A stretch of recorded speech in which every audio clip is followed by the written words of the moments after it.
현대인의 가장 큰 비극이 뭐냐면 마음을 모르는 데 있어요. 제가 모든 현실은 마음이 창조하고, 더 정확하게 말씀드리면 내가 인정하지 않은 마음, 내가 인정하지 않고 수치스럽다고 두렵다고 버린 그 마음이 내 현실을 보여주는 겁니다. 밖에서 보이는 모든 것은 내 마음의 현현인 거예요. 근데 그걸 인정하지 않고 마음의 힘이 어디 있고 마음이 뭘 보여줘요, 현실을 어떻게 만들어 하면서 마음의 존재를 부정하고, 제가 마음 얘기할 때마다 무당법사 하는 게 현대인이에요. 그래서 밖에서 보고 강자 약자가 따로 있다고 믿어. 강자 마음 약자 마음이 있는 거지 강자 약자가 따로 있지 않아요. 저 같은 경우는 강자 마음을 쓰죠. 제가 뭐가 있습니까? 엄청난 부자도 아니고 어마어마한 미인의 어마어마한 권력을 가졌고 어마어마한 지식이 있고 이런 사람이 아니에요. 마음만 인정해서 내 약자 마음을 인정하다 보면 강자 마음을 쓸 수 있거든. 그래서 당당하게 내 표현을 하고 쓸 뿐이지 사회적인 거와 아무 관련이 없어. 근데 대부분 여자 하면 약자로 보고 남자 하면 강자로 보고, 권력이 높으면 강자, 권력이 낮으면 약자, 돈이 많으면 강자, 돈이 없으면 약자, 그렇게 대치구조로 봐요. 그래서 약자 마음을 인정을 안 할수록 더 약자 마음이 올라와서 그 약자 자체가 돼버려. 내가 약자가 아니라고 고집 부리면서, 고집 부린다는 건 뭐예요? 강자가 되고 싶었는데 못됐다고 생각하는 거지. 그러면서 약자가 올라오니까 무조건 강자를 미워하게 돼 있어요. 미워할 수밖에 없어. 내 속에 있는 강자를 깨우지를 못해. 강자 마음을. 약자 마음을 충분히 나라고 인정해줘야 강자 마음이 있다는 것도 알고, 이게 깨어나면서 돈과 권력이랑 상관없어. 강자 마음을 써서 당당하게 살고 행복하게 살고 강자를 부러워하거나 미워하지 않는데, 내 약자 마음을 다 버리니까. 그러니까 나는 너무나 약자 같은데 약자가 아니라고 고집부려. 강자가 되고 싶어해. 하니까 밖에서 강자처럼 느껴지는, 돈이 많고 권력이 있고 똑똑하고 잘생기고 이런 사람을 미워하는 쪽으로 가게 돼 있어요. 그리고 언제부턴가 막연히 약자 편을 들어주면 나는 정의로운 사람, 강자를 공격하면 정의로운 사람, 이렇게 착각을 하는 거야. 실제 우리가 보는 강자라는 사람도 약자 마음, 강자 마음이 다 있거든. 그래서 대통령도 지지율 떨어지거나 그럼 약자 마음 올라와요. 두렵고 걱정되고 약자지. 그럴 때는 저 노숙인도 자신감 있고 강자 마음 올라오면 그때는 강자인 거거든. 항상 인간 마음은 변해서 내 속에는 강자 약자가 있는데 그걸 인정 안 하는 거예요.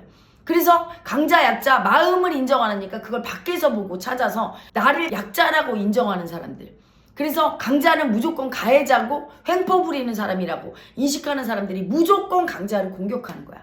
그래서 이재명 대표 구속영장 신청됐는데 당연히 죄를 지었으면 벌을 받아야죠. 누구나 아기가 들어도 세상에 그 죄질이 너무 무겁잖아. 안 받을 수 없는 거야. 그런데도 약자로 느껴지죠. 정권에 맞서는 약자. 그러니까 이재명 대표도 너무나 약자 코스프레를 해. 자기가 왜 약자입니까? 사회적으로 보면 야당 대표고 국회의원이고 재산도 있을 테고 변호사고 예전에는 그랬는데, 근데 어쨌든 약자 마음을 느끼니까 약자로 보호받고 싶은 약자가 국민들 뒤에 숨어. 그러면 국민들은 그 약자라고 느끼는 국민들이 전 정권에 탄압당하는 것처럼 느껴지니까 그걸 막 잘잘못을 따지지 않아요. 무조건 약자를 보호해야 돼. 이래서 사회의 질서가 무너지는 거야. 촛불 행동도 어떻습니까? 무조건 약자편. 민노총, 한노총도 자기들이 약자래. 어디 약자입니까? 귀족 노조라고 하지 않습니까? 만약에 이재명 대표가 또 대통령 됐으면 이재명 대표를 공격했을 수 있어. 강자로 보이니까. 대통령 해먹기 힘든 거예요. 문재인 대통령 정권 때 얼마나 노조 측에 편을 들어줬어. 그래도 노조가 반항했잖아. 무조건 반항해. 무조건 데모하고. 왜? 나는 약자니까 강자는 무조건 나쁜 거야. 이 프레임을 씌워서. 이게 정말 나라의 망국병인 거예요. 올바른 눈을 가지지 못해서. 우리는 약자 강자가 따로 없어요. 약자 마음을 많이 쓸수록 나라는 망하고 인류는 망하는 거야. 지금 나라와 인류가 망하고 있어. 약자 마음 첫 번째 미움이죠. 나는 강자보다 못하다고 느끼니까 강자를 미워하는 마음. 부자들이나 저 권력 있는 사람 미워하는 마음. 그 다음에 뺏고 싶은 마음, 다 뺏겼다고 느끼니까. 또 하나 지배당하는 약자라고 느끼니까 남을 막 지배하고 싶어. 그래서 한노총이나 민노총이 나라에서 당연히 1,500억이나 줬는데 줘야 되잖아. 회계장부를. 절대 안 줘. 지배 안 당하려고 해. 난 지배당하고, 그게 지배당하는 겁니까? 당연한 건데. 무조건 모든 걸 다 지배당하고 뺏긴다고 느끼는 정신병인 거예요, 약자 마음이. 그리고 또 사랑받고 싶어. 사랑 못 받았다고 느끼는 약자죠. 사랑받았으면 강자일 텐데. 그래서 사랑받고 싶어서 언론들이 전부 특종하려고 이상한 기사를 쓰고, 가짜뉴스가 범람해서 이제 AI까지도 우리나라의 대통령은 문재인이다, 이재명이다 이렇게 엉뚱한 대답을 할 정도로 혼란이 와. 모든 경험 정보를 종합해서 판단하는데 찌라시 뉴스가 워낙 많으니까 이러니 사회가 어떻게 안 혼란해요. 이 약자 마음을 보고 그 마음이 얼마나 무서운 일이 일으키는지 내 약자 마음을 인정 안 하면 이걸 알고 마음 공부를 해야 되는데 서양의 문물, 머리에 지식을 쌓는 공부를 하다 보니까 우리나라도 지금 망하고 있지만 인류 전체가 다 망하고 있어. 지식의 공부니까 서로 강자 되겠다고. 강자 되려고 할 필요가 없어. 자기 속에 이미 강자 마음, 약자 마음이 있어서 강자가 되는 길은 내 약자 마음을 인정하는 거예요. 나라고 인정하다 보면 약자 마음과 딸려오는 마음이 강자 마음이야. 약자 마음 하나 인정하면 강자임을 알게 돼. 자기가 또한. 이렇게 하나씩 인정해가면서 강자가 되어가는 거고 강자 마음을 쓰는 거예요. 강자 마음은 책임지는 마음.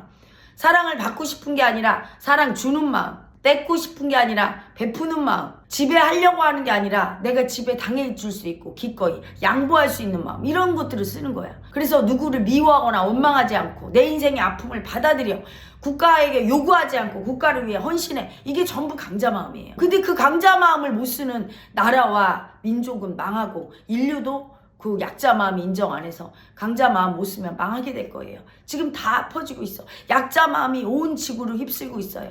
가난, 약자 마음이죠. 질병, 약자 마음이죠. 아픔, 자연재해, 사고 전부 아픈 약자의 마음들이 인류가 버린 마음 때문에 온 인류가 지금 멸망 직전에 있는 거예요. 그래서 위대한 이슈와 제가 나타난 거야. 제자들을 15년 전부터 교육시켰고 이런 일이 있을 줄 알고 대비해서 공부를 시켰고 그들이 나를 도와서 여러분에게 지금 마음을 제발 보라고, 마음을 봐서 우리나라를 먼저 구하고 인류를 구하자고. 정치인의 마음을 통해서 제가 말할 때 저게 내 약자 마음과 똑같구나 하고 자기 약자 마음을 자꾸 인정하는 분들은 반드시 삶이 좋아지고 그 미움에서 벗어나서 기적 같은 일들이 생길 겁니다. 여러분 자신의 약자 마음을 인정합시다.